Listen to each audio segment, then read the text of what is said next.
బిడ్డలారా, ఈరోజు మనము ఒక ప్రత్యేకమైన విషయాన్ని బైబిల్ లేఖనంలో నుండి తెలుసుకొని ప్రభునామాన్ని మహింపరుచుకుందాం. రూతు గ్రంథాన్ని మీకు నేను తెలియజేయాలని ఆశపడుతున్నాను. బైబిల్ గ్రంథంలో స్త్రీల పేర్లతో రాయబడిన గ్రంథాలు రెండు కనిపిస్తాయి మనకి. అందులో రూతు గ్రంథం ఒకటి, ఎస్తేరు గ్రంథం ఒకటి.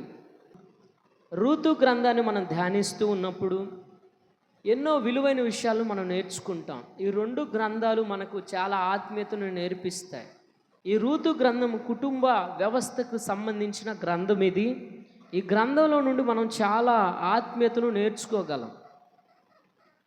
ఈ గ్రంథం ఎప్పుడు రాయబడి ఉందంటే, న్యాయాధిపతులు ఏలిన కాలంలో ఆ యొక్క ప్రాంతంలో కరువు వచ్చింది. ఎందుకు ఆ ప్రాంతం ఏమిటి అని మనం చదువుకున్నట్లయితే రూతు గ్రంథాన్ని మనం చదువుదాం ఒకసారి. రూతు గ్రంథము 1వ అధ్యాయము 1 నుంచి కొన్ని వచనాలు ఇలా ఉన్నాయి, నేను చదువుతున్నాను. న్యాయాధిపతులు వేలుతున్న దినముల యందు దేశంలో కరువు కలగగా యూదా బెత్లెహేము నుండి ఒక మనుషుడు తన భార్యను తన 2 కుమారులను వెంట పెట్టుకొని మోయాబు దేశమునకు కాపురమునుటకు వెళ్ళెను. చిన్న ప్రార్థన చేద్దాం. పరిశుద్ధుడా, మహోన్నతుడా, చదవబడిన ఈ లేఖనాన్ని మా అందరితో ప్రభువా మీరు మాట్లాడండి. ఈ లేఖనం ద్వారా మాకు కావలసిన ఆత్మీయ అవసరతను ప్రభువా మీరు బయలుపరిచి మాలో ఉన్న లోపాలను మేము సరిచేసుకొని నీ వాక్యానుసారంగా జీవించే భాగ్యాన్ని దయచేయమని యేసు పరిశుద్ధ నామములో అడుగుతున్నాను తండ్రి, ఆమేన్. ఆమేన్. ప్రైజ్ ది లార్డ్, హల్లెలూయా. మీ అందరికీ ప్రభునామంలో వందనాలు తెలియచేస్తూ ఉన్నాను.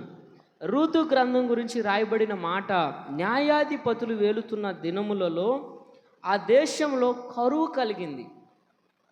న్యాయాధిపతులు ఉన్న సమయంలో ఆ ప్రాంతానికి కరువు వచ్చింది. అయితే ఇంతగా కరువు రావడానికి కారణం ఏమిటంటే, న్యాయాధిపతుల గ్రంథము 21వ అధ్యాయము, న్యాయాధిపతుల గ్రంథము 21వ అధ్యాయం 25వ వచనంలో రాయబడింది. ఆ దినములలో ఇశ్రాయేలుకు రాజు లేడు, ప్రతివాడు తన ఇష్టానుసారంగా ప్రవర్తించుచు వచ్చెను.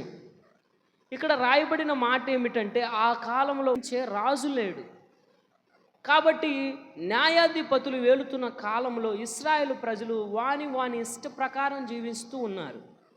కరువులు సాధారణంగా ఎందుకు వస్తాయంటే, ఇష్టానుసారంగా జీవించినప్పుడు, దేవుని చిత్తానుసారంగా బ్రతకకుండా మన స్వజ్ఞానంతోనూ మన సొంత నిర్ణయాలతోనూ మనం ఎప్పుడైతే అడుగులు వేస్తామో అప్పుడు మనము కరువు గుండా వెళ్తాము, కష్టం గుండా వెళ్తాము, బాధ గుండా వెళ్తాము. న్యాయాధిపతులు ఏలుతున్న దినాలలో కూడా జరిగినది అదే. వారికి బోధించేవారు కానీ, వారితో నడిపించేవారు కానీ, వారిని చక్కని ప్రదేశాల్లో ఉంచగలిగిన వారు కానీ, వారు మంచి చెడులు చూడగలిగిన వారు కానీ రాజు వారికి లేనప్పుడు వాని ఇష్టానుసారంగా వారు బ్రతుకుతున్నారు. ఈరోజు నీ జీవితంలో కూడా, నీ ఇంటిలో కూడా కష్టం రావడానికి కారణం ఏమిటంటే, నీ ఇష్టానుసారంగా బ్రతకడమే. పొద్దస్తమానం కష్టపడుతున్నావు, కష్టపడి డబ్బును సమకూరుస్తున్నావు. అయితే ఆ డబ్బును ఇంటికి తీసుకురాకుండా నీ ఇష్టానుసారంగా ఆ డబ్బును తగలేస్తున్నావు. ఆ డబ్బును తాగుడికి, ఆ డబ్బుని నీవు నీ చెడు అలవాట్లకి ఎప్పుడైతే నువ్వు వాటిని ఉపయోగిస్తున్నావో నీ కుటుంబాన్ని కష్టాలు పాలు చేస్తున్నావు. కష్టపడి రెక్కలు ముక్కలు అయ్యే విధంగా కష్టపడుతున్నావు, కానీ ఆ డబ్బు నువ్వు అనుభవించలేకపోతున్నావు. కారణం ఏమిటంటే, నీ ఇష్టానుసారంగా జీవిస్తున్నావు. నాకు ఒక కుటుంబం ఉంది, నాకు బిడ్డలు ఉన్నారు, వారి భవిష్యత్తు నేను జాగ్రత్తగా చూసుకోవాలి అనే ఆలోచన లేకుండా బ్రతుకుతున్నావు. న్యాయాధిపతుల కాలంలో కూడా కుటుంబ వ్యవస్థలలో, కుటుంబ పరిస్థితులలో ఎన్నో కష్టాలను వారు ఎదుర్కొన్నారు. కారణం ఏమిటి? వారు ఎదుర్కోవడానికి గల కారణం ఏమిటంటే, వారు ఇష్టానుసారంగా వారు బ్రతికారు. ఈరోజు నీ కష్టానికి గల కారణము, బాధకి గల కారణము నీ ఇష్టానుసారంగా నువ్వు బ్రతకడమే. కుటుంబ విలువలు మరిచిపోయి బ్రతకడమే, కుటుంబానికి దూరంగా జీవించడమే, నీ కష్టాన్ని ఎక్కడో పరులు పాలు చేయడమే. నువ్వు సంపాదించిన సంపాదన ఇంటికి తీసుకురాకుండా ఇలా భయంకరమైన చెడు అలవాట్లకు నువ్వు వాటిని ఇచ్చేస్తూ దాన్ని పాడు చేసుకుంటున్నావు. నీ కుటుంబానికి కరువు వచ్చే విధంగా నీవు చేస్తున్నావు.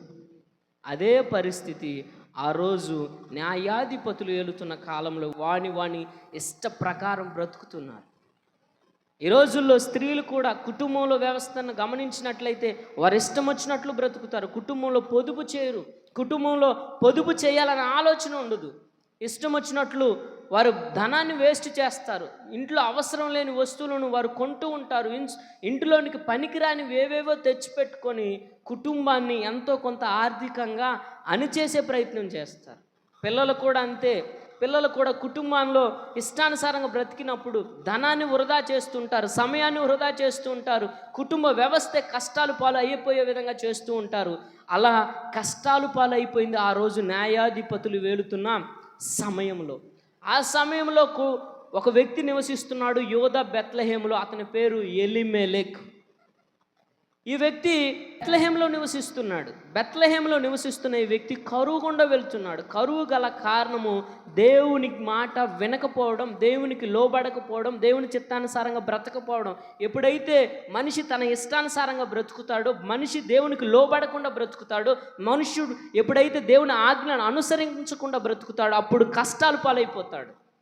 ఆ రోజు న్యాయాధిపతుల కాలంలో జరిగినది కూడా అదే. ఇశ్రాయేలు ప్రజలు దేవుణ్ణి విడిచిపెట్టారు. ఇశ్రాయేలు ప్రజలు దేవుని సన్నిధిని విడిచిపెట్టారు. ఇశ్రాయేలు ప్రజలు దేవుని యొక్క ఆజ్ఞలను విడిచిపెట్టారు. వారి సొంత నిర్ణయాలతో వాళ్ళు ఇష్టం వచ్చినట్లు బ్రతకడం ప్రారంభించారు. వారికి కష్టాలు కూడా దేవుడు అనుమతించాడు. అలా అనుమతించినప్పుడు జరిగిన సంఘటనే రూతు గ్రంథం.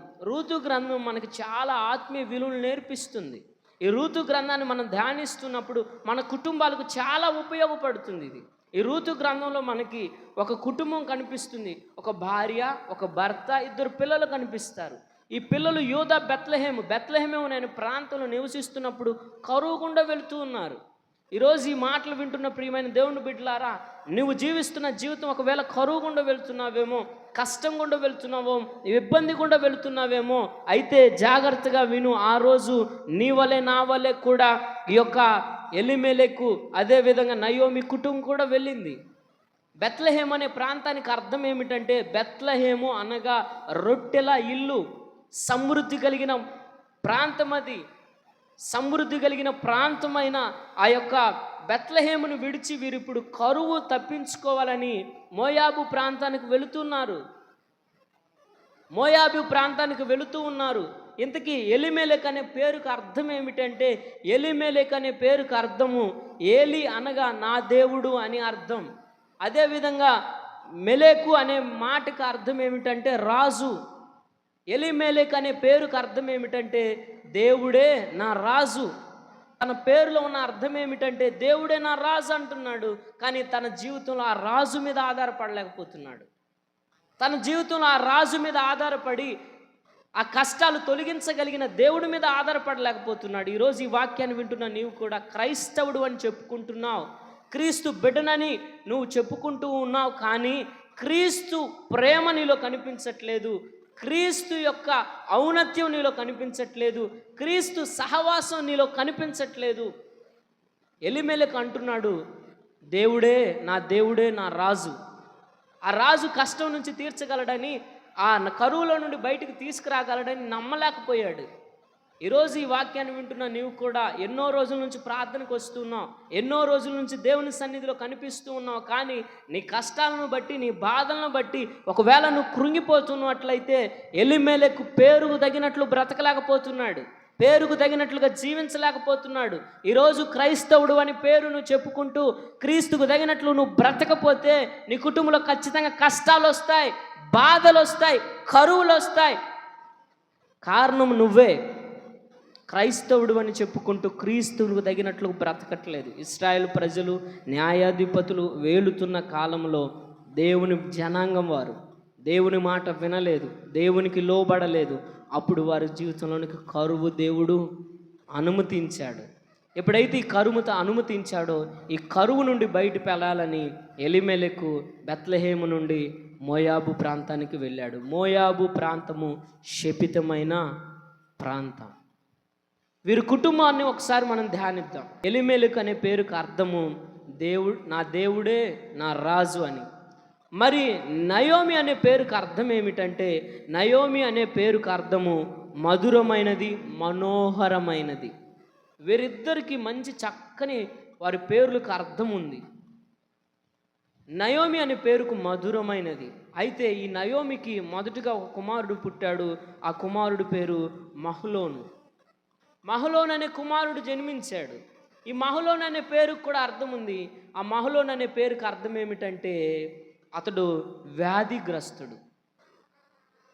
ఈ మహ్లోను ఎటువంటి వాడంటే ఈ వ్యాధిగ్రస్తుడు. అసలే కరువు కాలంలో జన్మించాడు. ఈ మహ్లోను జన్మించిన సమయంలో వాళ్ళకు పుట్టిన కుమారుడు ఎవరు అంటే వ్యాధిగ్రస్తుడు. ఎప్పుడు వ్యాధి గుండా వెళ్తాడు, ఎప్పుడు ఏదో ఒక అనారోగ్యం గుండా వెళ్తాడు. ఈ యొక్క వాక్యాన్ని వింటున్న నీవు కూడా అనారోగ్యాల గుండా వెళుతున్నావేమో, బాధల గుండా వెళుతున్నావేమో. నీకు ఒక రోగం పోయేలోకి మరొక రోగం, రోగం పోయేలోకి మరొక రోగం నీ శరీరం మీద దాడి చేసి నిన్ను బాధ పెడుతుందేమో. ఆ రోజు